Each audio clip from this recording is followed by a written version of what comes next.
Dear students, आज हम लोग क्लास 12th के ग्रामर सेक्शन में किस टॉपिक से क्या आता है और किस क्वेश्चन नंबर पर किस टॉपिक से कितने नंबर का पूछा जाता है उसकी चर्चा करेंगे। प्लस एक प्रैक्टिस सेट है, इसे हम सॉल्व भी करेंगे।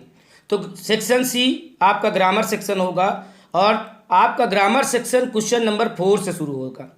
ठीक है, तो 4 का ए है change any one of the following sentences into indirect form of speech. इनमें से किसी एक सेंटेंस को आपको इनडायरेक्ट बनाना है। पहला सेंटेंस है he said comma inverted comma में God rules and governs all things. अगर हम इस सेंटेंस को सॉल्व करें तो ये हो जाएगा हमारा रिपोर्टिंग वर्ब। तो ठीक है, रिपोर्टेड स्पीच हमारा यूटी है। क्या है? यूटी है। और आप जानते हैं यूटी मीन्स यूनिवर्सल ट्रूथ। यदि रिपोर्टेड स्पीच यूनिवर्सल ट्रूथ में है तो इनडायरेक्ट बनाते समय रिपोर्टेड स्पीच के टेंस में कोई परिवर्तन नहीं होता है। तो ये हो जाएगा आपका इसका ही सेड दैट और इसके बाद आप पूरा दैट के बाद पूरा उतार देंगे God rules and governs all things. तो ये आपका फर्स्ट सेंटेंस का नरेशन हो गया। अब हम लोग बात करते हैं सेकेंड सेंटेंस की। सेकेंड सेंटेंस है he said to the teacher sir will you not teach me tomorrow. तो he said to the teacher, inverted comma में सर लगा है, उसके बाद हेल्पिंग वर्ब विल से शुरू हुआ है। इसका मतलब ये सिंगल इंट्रोगेटिव है। और सिंगल इंट्रोगेटिव की इनडायरेक्ट बनाते समय आप जानते हैं रिपोर्टिंग वर्ब को asked minus P, demanded minus P या इंक्वायर्ड आप में बदल देते हैं तथा कामा और इन्वर्टेड कामा हटाकर रिपोर्टिंग वर्ब और रिपोर्टेड स्पीच को इफ़ या वेदर से जोड़ देते हैं। लेकिन यहाँ एक शब्द आपको देखने को मिल रहा है और वो शब्द है आपका सर। इसकी वजह से आपको थोड़ा सा सावधान रहना होगा। इसका रिपोर्टिंग वर्ब बनेगा he respectfully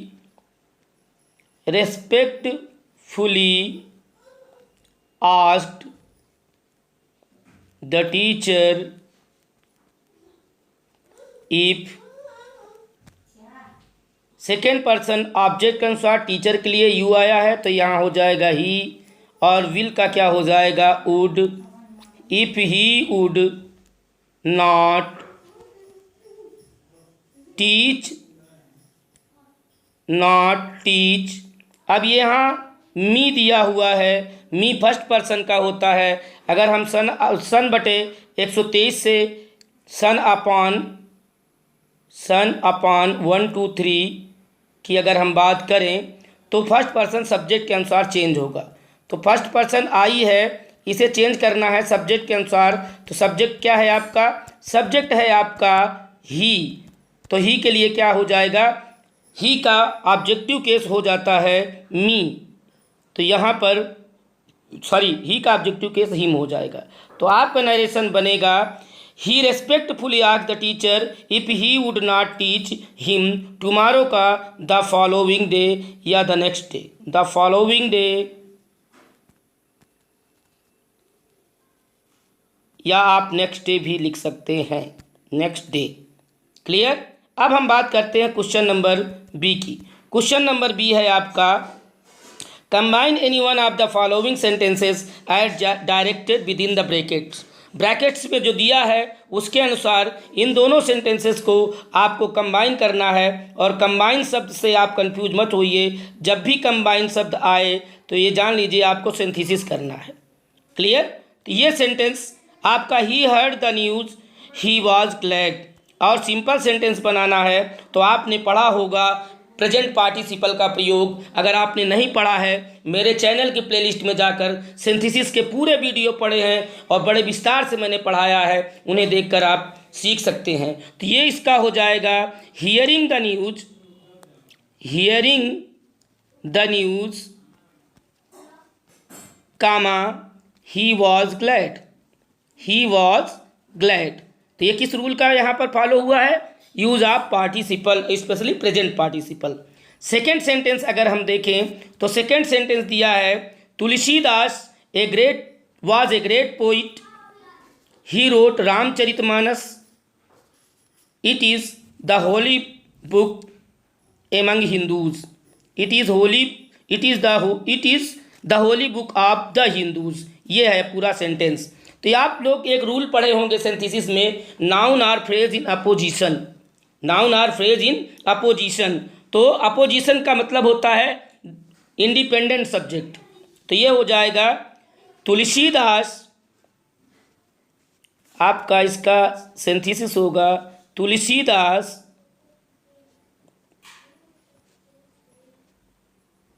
comma a great poet comma wrote ऊपर लिख देता हूँ रामचरितमानस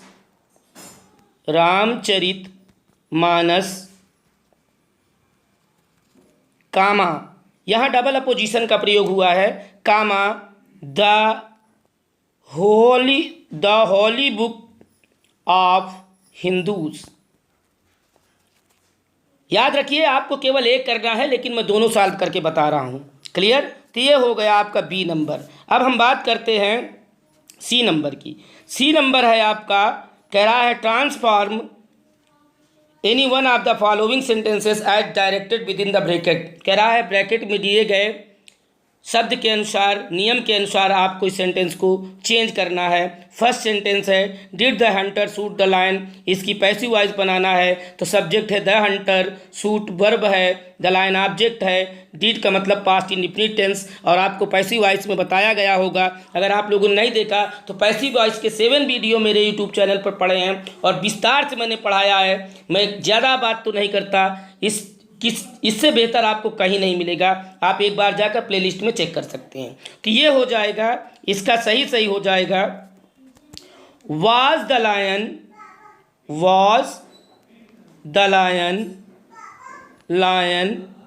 shot, शूट का third form shot by the hunter। और क्वेश्चन मार्क लगाना, क्योंकि पैसिव वॉइस में जो सेंटेंस एक्टिव वॉइस में होता है जिस फॉर्म में, वही फॉर्म उसका पैसिव वॉइस का भी होता है। तो ये हो गया आपका फर्स्ट सेंटेंस। नेक्स्ट है very few games are so popular as cricket. इसको आपको बनाना है कंपैरेटिव डिग्री में, तो इसका हो जाएगा क्रिकेट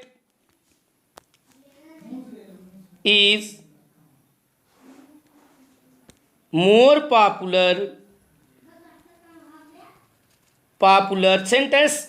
आप जान लीजिए पैसिव वॉइस का, ट्रांसफॉर्मेशन का, सिंथेसिस का, नरेशन का, ट्रांसलेशन का पूरा वीडियो मेरे चैनल पर पड़ा हुआ है। आप जाके प्ले लिस्ट से चेक करिए, और अगर आपको ज़रूरत है तो आप उसको एक एक करके नोट्स बना लीजिए। कई बुक्स का कलेक्शन है, उसमें मैंने मेहनत की है और आप पक्का उससे लाभ उठाएंगे। तो ये होता है cricket is more popular than many या मोस्ट। मैं ये दो शब्द इसलिए यूज कर रहा हूँ, मैंने देखा कुछ बुक्स मेनी का प्रयोग करती हैं, कुछ बुक्स मोस्ट का प्रयोग करती हैं। तो हो जाएगा देन मेनी अदर गेम्स। तो ये हो गया आपका ट्रांसफॉर्मेशन। क्लियर? नेक्स्ट देखते हैं। नेक्स्ट है सिंटैक्स करना है, और मैं आपको बता दूं सिंटैक्स पूरा मैंने पढ़ाया है। सिंटैक्स का वीडियो मेरे चैनल पे जाइए, प्लेलिस्ट पे देखिए। सिंटैक्स का एक एक टॉपिक, एक एक पॉइंट, कई बुक्स का कलेक्शन मैंने लिखाया है। आप देखिए और आप खुद कहेंगे कि उससे बेहतर आपको कहीं नहीं मिलेगा। अगला है correct any one of the following sentences. Nobody likes such men who are is dishonest. अगर आप सिंटैक्स में जाके पढ़ेंगे तो आप देखेंगे कि सच के साथ रिलेटिव प्रोनाउन के रूप में न हु का प्रयोग होता है, न विच का प्रयोग होता है, न दैट का प्रयोग होता है, बल्कि एज का प्रयोग होता है। तो हु के स्थान पर आप एज का प्रयोग कर दीजिए, सेंटेंस सही हो गया। सेकेंड क्वेश्चन देखते हैं। सेकेंड क्वेश्चन है आपका I was the chief minister of Uttar Pradesh.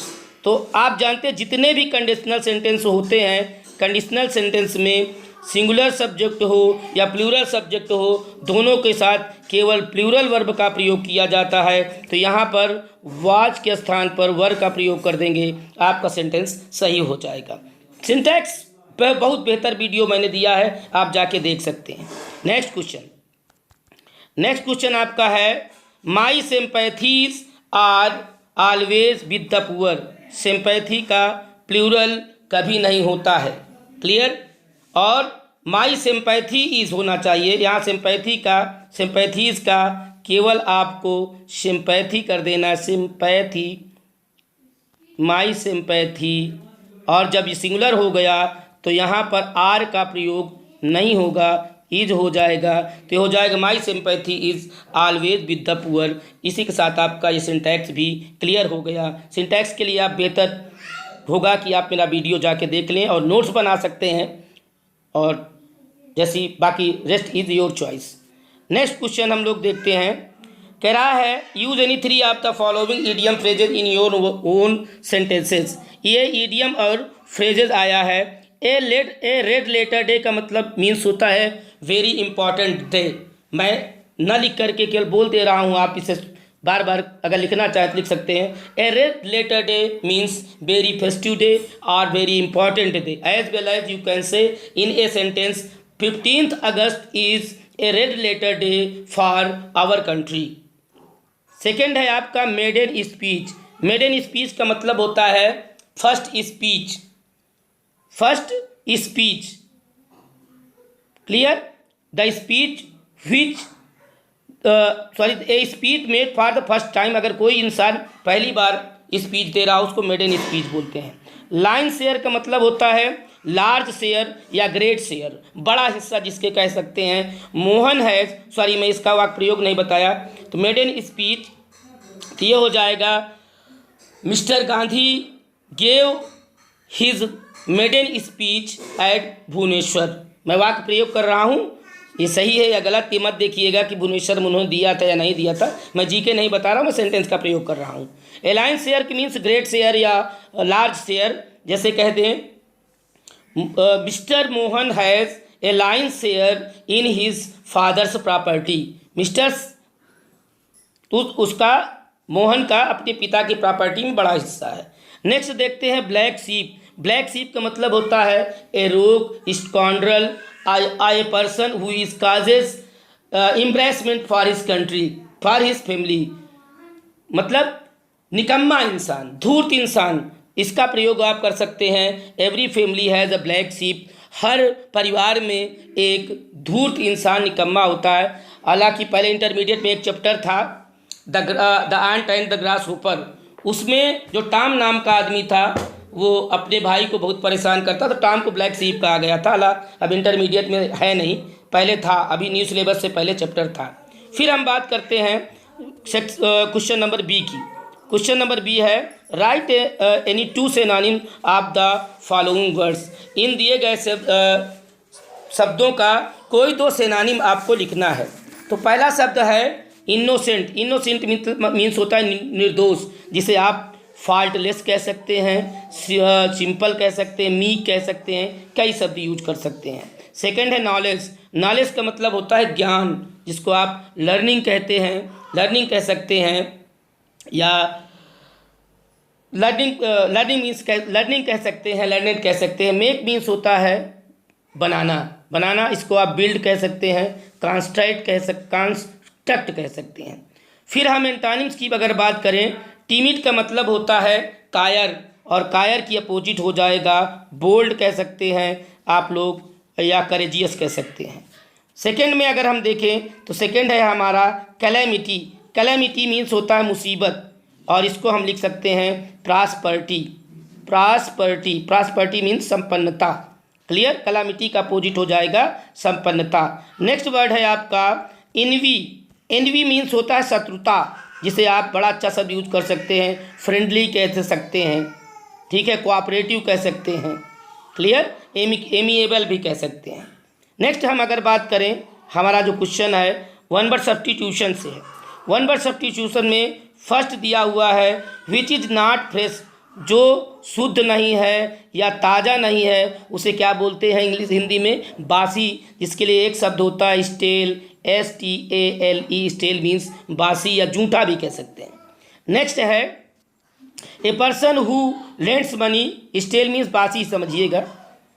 A person who lends money at very high rate of interest. एक व्यक्ति जो अधिक ब्याज पर, जो बहुत अधिक ब्याज पर पैसा देता है उसको कहा जाता है सूदखोर, और इसको इंग्लिश में बोलते हैं यूजरर, USURER, यूजरर बोलते हैं। क्लियर।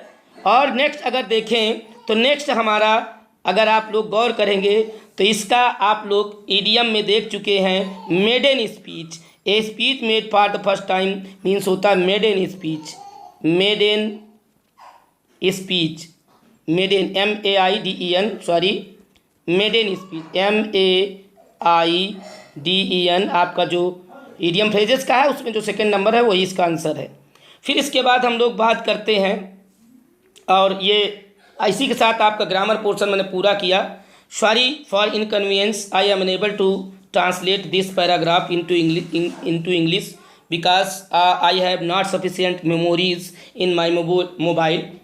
ज़्यादा मेमोरी मेरे मोबाइल पर नहीं, इसलिए मैं ट्रांसलेशन नहीं कर पाऊँगा, लेकिन वक्त आने दीजिए, मैं आपको पूरा मॉडल पेपर दूंगा, और हो सकता है नवंबर या दिसंबर में हर सप्ताह में एक आपको मॉडल पेपर दूंगा, उसको सॉल्व कराऊंगा। बस आप लोग मेरे साथ जुड़े रहिए, स्टे कनेक्टेड, स्टे ट्यून्ड। और हाँ, अगर आप पहली बार हमारा वीडियो देख रहे हैं तो प्लीज़ सब्सक्राइब कर लें हमारा चैनल। और जो लोग यूनिक व्यूअर हैं, जिन लोगों ने हमारा जो वीडियो तो देख रहे हैं लेकिन उन लोगों ने हमारा चैनल सब्सक्राइब नहीं किया, उनसे निवेदन है कि अगर आप मेरे चैनल से, मेरे वीडियो से कुछ लाभ उठा रहे हैं तो ये आपकी नैतिक जिम्मेदारी बनती है, आपका कर्तव्य बनता है कि आप उसका फ़र्ज़ अदा करिए। और उसके फ़र्ज़ अदा करने के लिए कोई आपको पेमेंट तो करना नहीं है, बस प्लीज़ सब्सक्राइब माई चैनल।